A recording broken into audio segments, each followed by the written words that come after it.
Good. That was me. Sorry. Yeah. Anyway, so this first part, what I'm going to do is just take us on a virtual tour um, of Porto, Lisbon, and some of the day tours that you could do from each city. And then we're going to visit the Algarve and also the Azores and Madeira. So what I'm going to do, obviously covering the whole country, it's too much for a presentation. So I'm going to show you some of my favorite parts of Portugal. So Portugal is a beautiful and very affordable destination with a lot to see. Before I go any further, let me explain. So I was born and raised in southern Spain. So I, obviously I know Spain very well, but I also, spent many summers in Portugal. So I'm very familiar with it firsthand. So when you travel around the towns of Portugal, for me, you feel transported to like another era. It's very unique in its architecture, the traditions, the food. And even for us, we're the next door country, but everything looks very, very different in Portugal. We have a very similar temperament, but our cultures are still very different, and especially the architecture, the food it's different. And it's got, lots of wonderful wines, as we all know. So here's a map of Portugal, but it's a map of wines. So since we're all drinking, and we discovered today that there's not just red port, but there's white port. There's a lot of wine in Portugal that lots of people don't know about. Like you had some of those vino brancos, and there's vino verde, Dow, and and the Douro Valley also produces white wines as well as the down here in the Alentejo. Let me start with Lisbon. So like I mentioned before, when you walk in the streets of Lisbon, I feel transported to another time, between the trolley cars, like you see in the picture, to the architecture, to the unique colors of the building. The Portuguese love putting color on their buildings. And one example of that is tiles. They love to cover the outside of buildings with tiles that are hand painted, and they're all very colorful, or with intricate designs, with blue being the most common color. And a lot of this is still hand painted today. And one of the fun things that you can do when you're in Lisbon or Porto, you can go to a tile working workshop where you can, try your hand at painting one of the tiles, and you take that with you as a souvenir. And it's a lot of fun. I know Jen loves the tiles. I'm obsessed with them, yeah. Yeah. So Lisbon's quite an open city. So you've got the riverfront. This is the River Tagus that dies in Lisbon, and it's not very far from downtown. And you can see the Tower of Belém there at the end. So it's very walkable, although there's a lot of hills. It's similar to San Francisco in how it has all the hills and stuff. So now I'm going to take you to some of the day trips that you can do from there. If you're tired of this city, for example, and you like castles, this is Almorol, is a little island in the middle of the Tagus River. There's a section of it that has got all these little islands, and that you can only access by boat. And one of the things you can see, for example, is this castle that was built in the 12th century by the Knights Templar. And actually few people know about this. So this is a very non-touristy stop that you can make. Then there's other islands that are covered, that are inhabited by wild horses. It's really cool. One of the things I always say that to understand a culture, just seeing the buildings it's not enough. I think the food, especially to us in the Iberian Peninsula, the food is such a big part of who we are and how we celebrate things. So one of the delicacies around Lisbon in Arabida, which is southwest of Lisbon, is this creamy cheese called queso de azeitão. And so there you can, visit different cheese workshops and, they'll pair it for you with like their famous muscatel wine, which is, if you think port is sweeter, muscatel is even much sweeter. Another good stop is the Alentejo, which is sort of the heartland of Portugal. It sits on the trading route between the ancient trading route between Portugal and Spain. And it's a beautiful rural interior of Portugal. And you will find there lots of cork trees.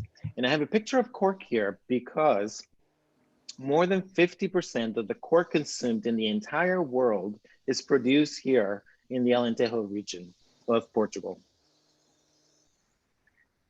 Another fun stop is Obitos. This is a medieval town. It's got a castle. It's about an hour's drive from Lisbon. And Obitos was a gift from King Denis of Portugal in the 13th century to his bride. Now, when I always tell this story, I always think, I actually got married in August in the middle of the pandemic. And I gave my bride a beautiful, ring, but I feel outdone by this dude here. Giving a whole town to your bride is a different level of doing your wedding. But anyways, in Abidos, you'll discover cobblestone streets, whitewashed buildings with bright trim homes, and then also a medieval castle. Another very popular place to stop from Lisbon is Cascais. Cascais is a sort of a beach destination. It's great if you want to go to the beach, but you don't have time to go down south to the Algarve. It was the premier destination for the Portuguese nobility, and it has very illustrious heritage. So you see like mansions and beautiful buildings, but you also have the, time for the beach and the R&R, and it's, it's adapted very well from being that destination of just nobility to the needs of nowadays tourists. Now we go to my favorite stop from Lisbon, Sintra. Now, Sintra is magical. It is a hidden town on the hills of Sierra de Sintra. It's surrounded by pine-covered hills, and it's like a fairy tale town. And you find inside of it whimsical places, extravagant buildings, and a castle.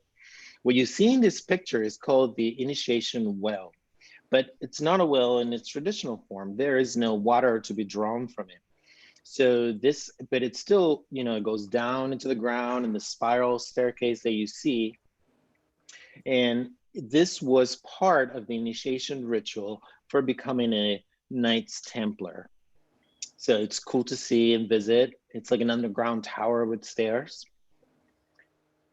Another one of my favorite spots in Sintra is the National Palace of Pena that you can see here. That is, it's almost looks like it's, came out of a fairy tale book with all those colors. And it actually has a mixture of all kinds of types of different architecture, all, put together. So it's some of the best 19th century expression of romanticism. And to me, very colorful, very whimsical. Now I'd like to move on to Porto. To me, Porto is like an enchanted city with a beautiful Douro River, traversed by it. It's got very tight streets, and it just so many colors and bridges and everything. Here's another view of the downtown area of Porto, and again here you're going to see the same colorful buildings, the tiles decorating the homes, flowering balconies, and very narrow shopping streets. And the historic center of Porto that you see here, it's actually classified as World Heritage by UNESCO.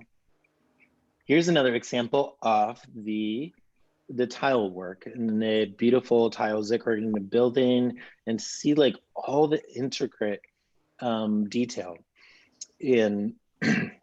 I think it's phenomenal and fantastic. I do too. If you're a Harry Potter fan, you might want to stop at the Libreria Leio, which is rumored to or believed to have served as inspiration when she was writing Harry Potter. If you can, when you look at it, that give you that sense and feeling of Hogwarts.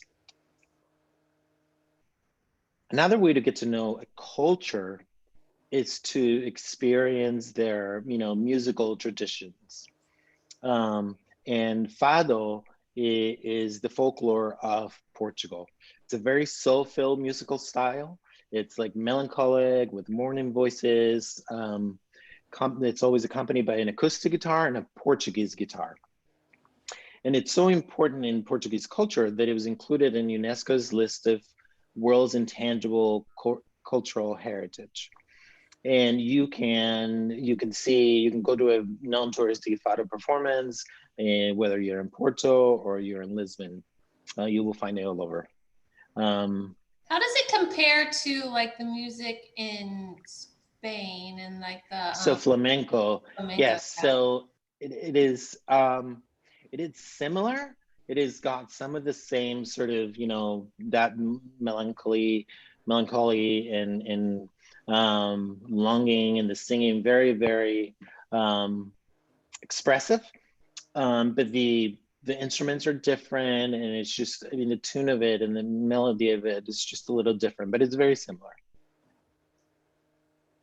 So, to Porto food. One of the things that is really fun to do in Porto is go to like a Porto Rolls cooking class.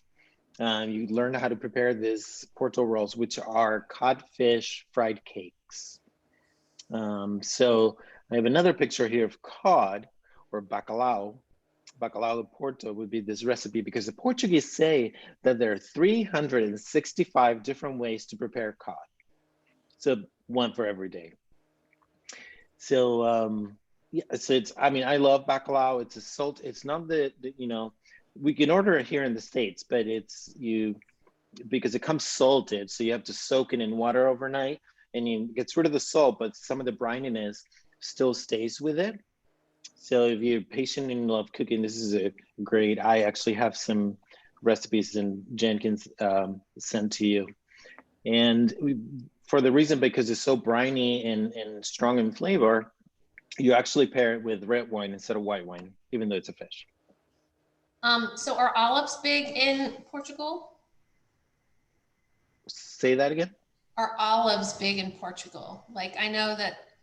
Oh, olives. Yeah. Like I know technically Portugal's not Mediterranean, but I kind of still classify it in the same way. And I think of like, I remember seeing them in Italy and Spain and Greece. But I just saw them in the picture, so I wondered if they have an olive culture. They do have an olive culture. The climate is very, very similar to Spain. So in that sense, yes. Although I do want to think that those are actually very small potatoes. It looks like olives, but I'm pretty sure there's potatoes and onions there. Although those might be black olives too. You might, yeah. We're both Sorry, right. I'm not a cook. We're both right. Alrighty, now we're going to my favorite stop from Porto, which is Avedo. So Avedo is it's on the north coast of Portugal. It's south of Porto, and it has all these canals that are navigated by this very colorful boats that you see here. These are called barcos moliceiros, and they're traditionally used to harvest seaweed.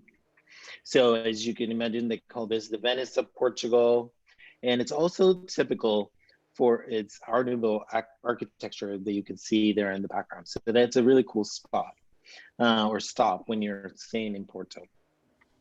Of course, you would want to visit the Douro Valley, which is a full, the Douro River is a fully navigable river. And if you are not on a cruise ship, you can still get some sailings done with charter companies and stuff, or like private sailings. It's fun to go into it because it's quite unique. I mean, the river's not so wide, but so you're like you see in the picture, surrounded by this sloping hills that if you see some of them, you have those steps, which are the vineyards where they're growing the grapes. So it's really, really cool to see. All right, we're gonna move south now to the Algarve, which is the beautiful southern coastline of Portugal. I spent many summers here. So I grew up in Seville, which is in southern Spain. So this to me was about an hour's west. So they've got beautiful sandy beaches, very small, quaint, picturesque fishing towns, great climate that, ranges from 70 to 90 degrees in the spring, summer, and fall. So you just have to skip one season. So here you can see, like, they've got pristine beaches for families, water parks, a lot of nightlife as well. So it's easy to combine both, cultural and R&R. So lots of activities for like adults and children, like kayaking is very typical over here. Lots of water sports. And then, there's still a lot of historical towns around. This is one of the coves. There's lots of coves in the Algarve. They're just impressive and gorgeous. And this is kind of what the small towns that you would find there look. You got the narrow streets with the whitewashed buildings, the very colorful trim. So this would be Albufeira, which is one of the most energetic towns in southern Portugal on the Algarve. All right, we're gonna move on to the islands. So for the islands, I'm gonna start with the Azores. So you can see my cursor, the Azores are like straight west of Lisbon. And they're, kind of like a third of the way between, here and there, or there and here, I should say. And there's 3 groups of islands. You got the central group and eastern group. These are the ones you visit the most. And then there's a western group too. So the more typical islands to visit are Terceira, São Jorge, Pico, São Miguel. We're gonna see some pictures of those islands. So they're accessible from mainland Portugal, but also from the East Coast, there's direct flights to the Azores, especially from the Boston area. And the Azores is a nature's lover's paradise. So they've got dramatic landscapes and fishing villages, green pastures, tons of flowers. So here's, my first picture of the Azores. So you can see it's got a volcanic origin. You can see 2 calderas, there in the back. There's lots of hiking trails for novices and experts alike. Nothing, there's nothing that is too hard. This is called the Sete Cidades. When you can see a couple of these lakes are called the Green and Blue Lakes, which according to legend were formed from the tears of a shepherd and a princess who share a forbidden love. Here is a picture of San Miguel. If you remember, San Miguel was in the eastern part, a group closer to Lisbon or mainland Portugal. So you can see here on the hiking trail that it's like, it's very well taken care of and paved in this case.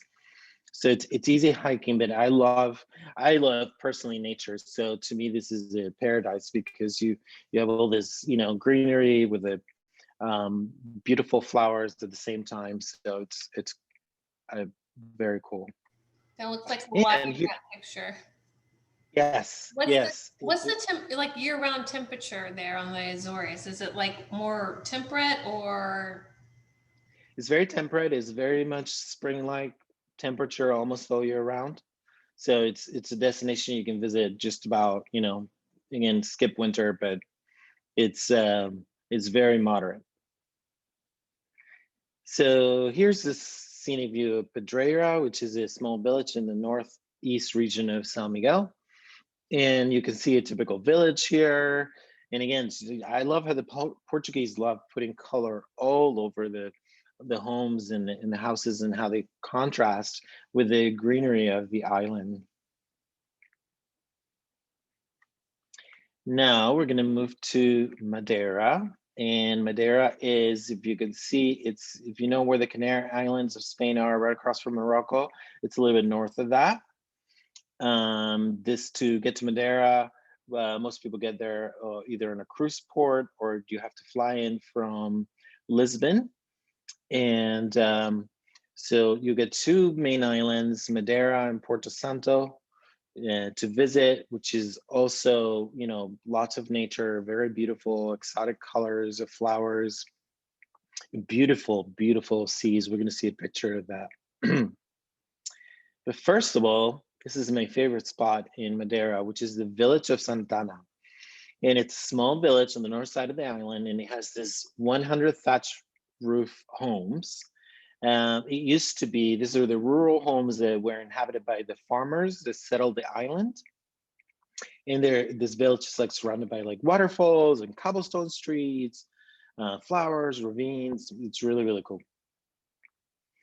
Here's another picture of a different, you know, more a modern village.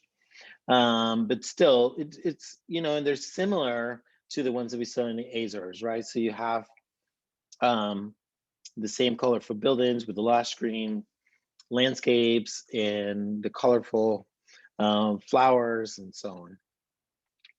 And Madeira is in a constant state of springtime all year round. So it's always spring. So it never gets too hot and it never gets cold. Do you know, is there a am I imagining this, or is there a Virtuoso property there in Madeira? There could be. I don't know right now off the top of my head. I felt like a client wanted to go to Portugal, and they sent me a picture of a hotel from there, or a link, and I was like, yeah, you'd have to get on a plane to go there, but it looked amazing. I feel like that was the place, but yeah, I'm sure some of the hotels there would be preferred with Virtuoso. That would make sense. Some of the properties. Let's see. And oh, I got this picture here because I wanted you guys to see the waters. You know, it's almost like that kind of Caribbean water that is completely clear, turquoise. And, you know, you could see that still the village has got its history, and that, you know, it's a fishing village. But so I like, it's a very rich experience where you know, you're between nature and the historical context of it, and that village of Santana, how it got, you know, with the farmers with the thatch roof homes. I think it's a cool stop. It's a little bit out of the way for some people, but if not Madeira, I think the Azores it's great if you love nature. So that is this kind of quick tour of my favorite parts of Portugal, and hope you've liked imagining yourself and be, you know, in Portugal, whether it was in the cities in Porto or Lisbon, or maybe some of my favorite places like Sintra with the whimsical fairy tale surroundings, or Avedo with the barcos modiceiros, or maybe surrounded by nature in the Azores or in Madeira. So I'm gonna stop sharing for a minute, and I'd be happy to answer questions. well, I thought I'd ask, even though most people, half the people have their cameras off, but I know one person with their screen on has been to Portugal before. Anybody else beside my dad? So my dad was there a couple of years ago, and yeah, he did Portugal and Spain, and then all of his photos were amazing, and that's why I planned to go the following year, but of course, COVID had other ideas for me. But anyway, I've always wanted to go, and now it's the top of my list. Thank you very much. It is very, very popular. It's become more and more popular year after year. And I think that it's very affordable. It's much cheaper than Spain or France or Italy. It's, you know, easy to get to. And the Portuguese is fun. So colorful. Like, I love all the colors. Yeah. I love taking photos. So I love pops of color. The islands look amazing to me. That's where I want to go.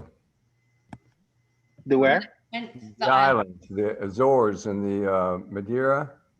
Yeah. Yeah. Someone who could plan it for you. You might. Waterfalls. Yes. Yeah, we traveled several days in Portugal, but I don't take notes. I just look and enjoy. But we were based out of Ponte Verde.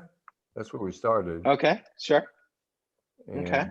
then we just drove. Yeah. All right.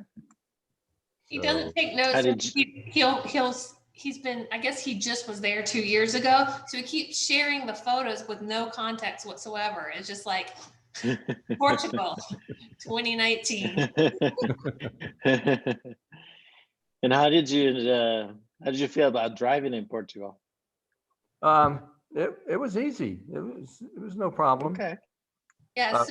I was with another couple. They did most of the driving. I did some, but okay. So Jesus, yeah, we Europeans drive a little crazier than here. Yeah. Do you know Ted Bowling?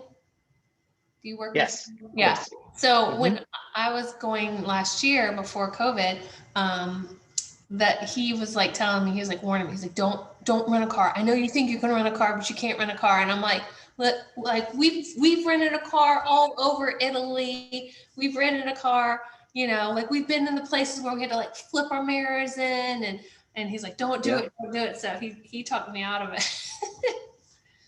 I mean, some people do it. I think in Spain, if you're going to be in a big city, don't do that. But if you're going to move between, cities, you're going to be in the countryside, it's okay. Now, Portugal, it's a little crazier. So I had a different presentation. Somebody asked me, well, should I just rent a car and drive from Lisbon to Cascais and Sintra? And it's like, why don't you spend like 2 or 3 days in Lisbon, then get a hotel out of Lisbon and then drive from there. Because, we Europeans find those things they paint on the road are just suggestions, they don't mean much. So you just have to go with the flow. It's like a waltz. You go around the roundabout and just follow the 3 cars in front of you, try to wedge into between them. See, my husband enjoys that. I don't drive him when we go places, he does. But yeah, so if you stay on at 8:00 for our about the actual trip we're taking, we will not be renting cars. We're having transportation provided. So it's like when we were in London, there was one rule in driving, and that rule is there are no rules. There are no rules. Yeah. Just go forward, follow the guy in front of you. Yeah. Like driving in the Bronx. Yeah. I made that mistake once. Yes. Or twice. Yes, but I find I live about 40 minutes from Manhattan, but I find that the problem in Manhattan is not the cars, it's the people that jump in front of your car. Well, they're just kind of pushing each other until you get somewhere. Yeah. All right, Peter, you ready to talk about Cork? I muted you at some point because I wasn't sure who was, there you go. Okay. Yeah. So thanks for having me. I appreciate it. I wish Sonny was here because his family legacy is in Cork for 5 generations. So my name's Peter Zukov. I am the retail manager of Cork House, which is a store here in Savannah, Georgia, dedicated to Cork and Cork products, sustainable products. Most people, wine drinkers, and just about everybody uses Cork in your wines, your bulletin boards, and we never think of where does Cork come from. But it is a fascinating product that comes mostly out of Portugal. Portugal supplies the world with over 50% of the cork worldwide. Cork is the bark of a tree called the Cork Oak tree, which grows mainly in Portugal. It is a Mediterranean tree that grows also in Spain, along the coast of Italy. You'll find it in coastal North Africa too. But Portugal does about 50% of the world's supply. It is a mainstay of their culture, of their businesses throughout history. Even before they were producing wines in Portugal, cork was used there. The use of cork dates back to 3000 BC. It was used as fishing floats all throughout Europe.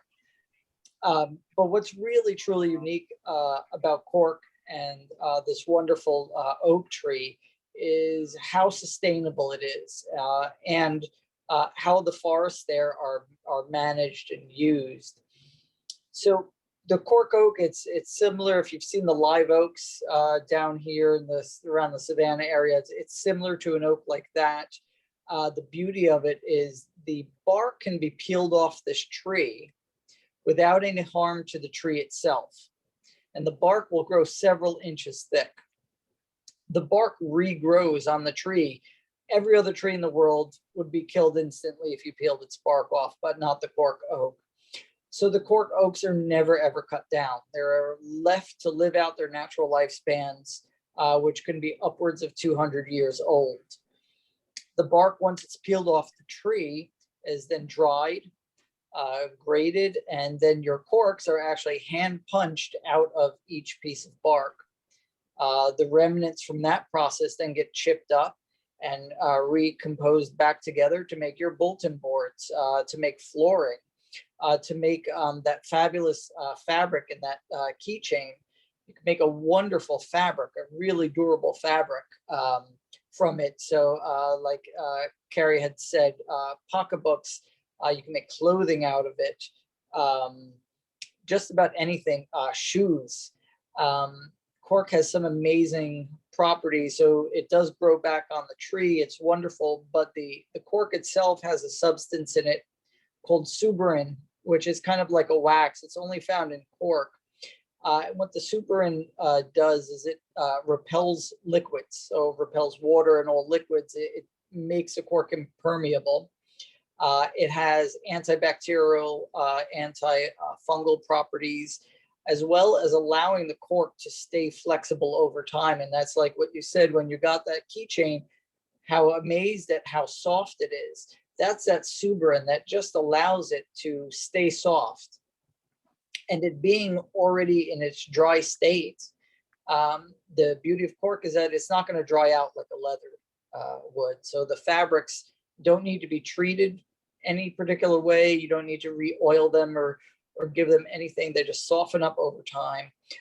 And they have that beautiful water resistance built into them. So if you have a cork handbag or cork shoes and you wear them out in the rain and they get dirty, you take a soap and water and you wipe it off and you go about your day. And there's really, you know, as a fabric, it's a really amazing, sustainable vegan alternative to something like leather. The cork forests are amazing in how they manage them. So the cork oak tree grows in a wide open grassland. So they need a lot of room for these trees to grow. It's not like a pine forest or a lumber forest that the trees are tightly packed together. And you can see the pictures of Portugal. The forest land is matado is what they call it, is a forest that's used for many different things. So the cork oaks grow there and they harvest them. But the land is also used for grazing of cattle, pigs, horses. They will plant other crops within this area. And all of these multiple uses actually help fertilize and help keep the soil vital for the trees to grow. So it's a really, it's a very holistic way of working and maintaining the whole environment.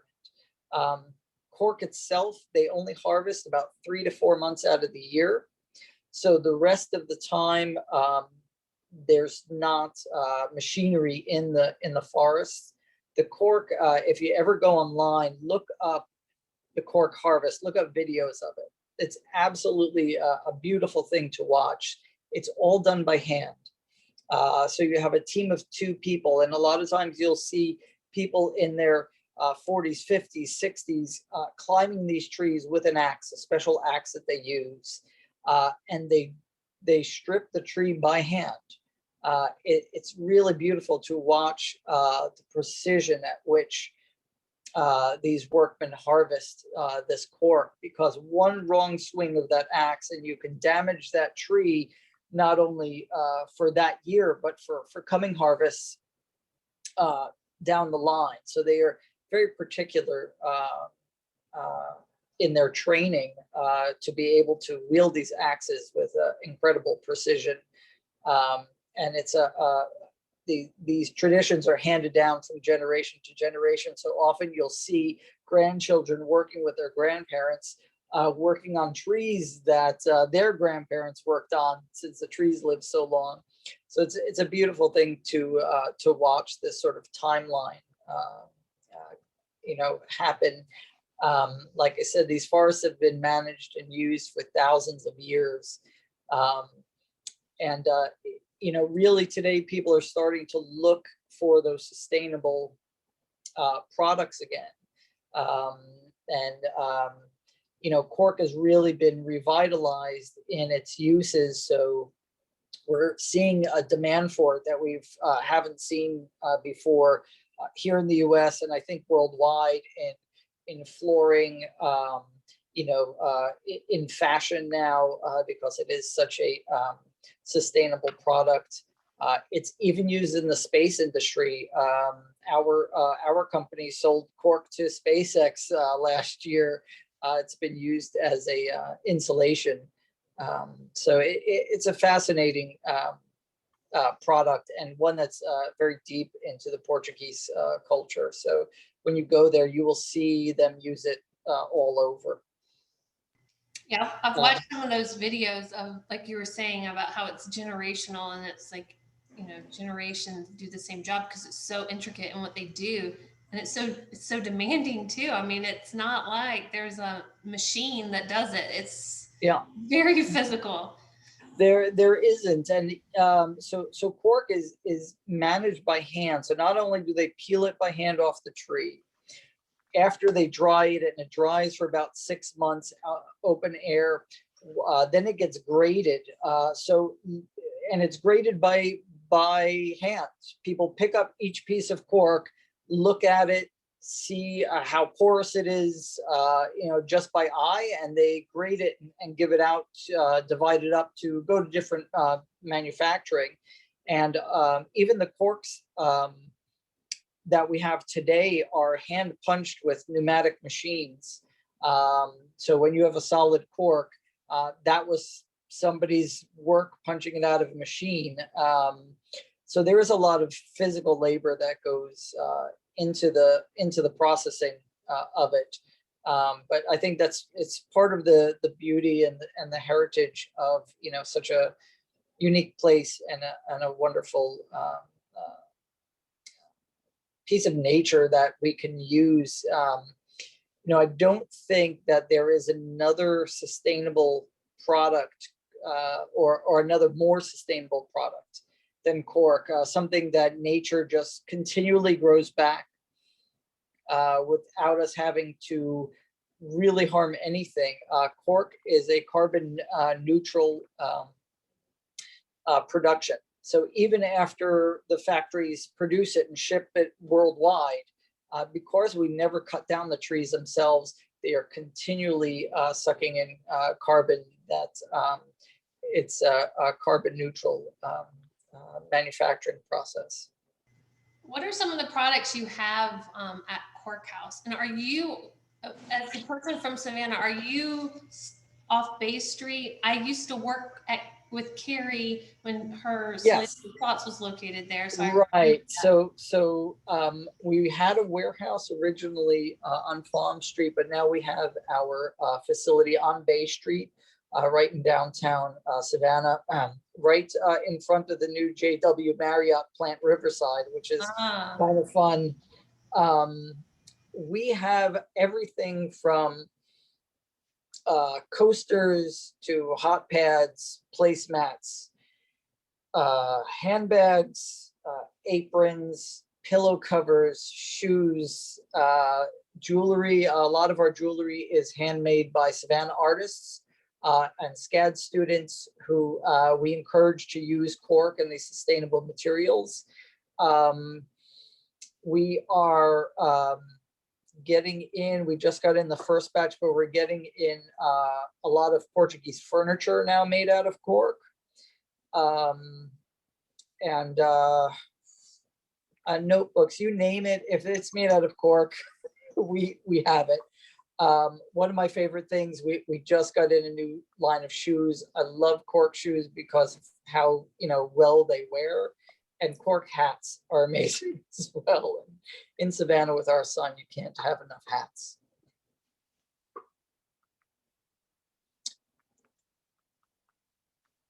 Jan, I think you're muted. Here I was trying to be polite. I have a I question. can't wait to come by because, well, first of all, I love that area and Plant Riverside, so that's an easy sell for me already. So, but yeah, I didn't know you guys had the retail until we planned to have you guys talk tonight. So that's really good to know. It's been a fascinating adventure. Again, the family's been in the cork business for 150 years, but this is their first retail store that were geared not only to selling the products, but teaching about cork, teaching about sustainability. So the more products we have, the more eye-opening we can make the experience. In Savannah being such a tourist town, we're getting the word out about sustainability and about cork's function in that, very far and wide. So it's a very nice mission that we have. Does all of your cork come from Portugal? I would say probably about 90%, 95% of our cork does come from Portugal. There are some products that are made in the US. There are a few manufacturers that are making cork products here, but again, it's with Portuguese cork. Mm-hmm. We try as much as possible to either get local artists that are making it or get from Portugal itself and support the culture there. I've got a question. Mm-hmm. When you, after the cork has been harvested, how many years before you can harvest again from the same tree? So the bark starts growing back immediately, but we wait about 9 years. 9 years gives us a thickness usually about what you'd equate to about 2 inches thick, roughly. And that's sort of the minimum thickness we need to drive the, pull the corks out. What's interesting about the cork bark is that every time the bark regrows, it grows back with a little bit more uniform texture. So you actually get a finer quality cork out of it, a finer quality stopper out of it. So as the trees age and they get larger, you're getting more product with every harvest. You're also getting a better quality cork with every harvest. I did read somewhere about, and then this was a little while ago, about the oldest tree in Portugal being a little bit over 300 years old, and that the last time it was harvested, one harvest yielded nearly 2 million stoppers and about a half a ton of material. Wow. You can imagine cork is pretty light. A half a ton of material. It's an amazingly large tree. For sure. Well, Adrian wanted to ask the name of your store. So it's Cork House, and it's off Bay Street in Savannah. Yeah. Mm-hmm. And she also wanted to ask Jesus she said she's in.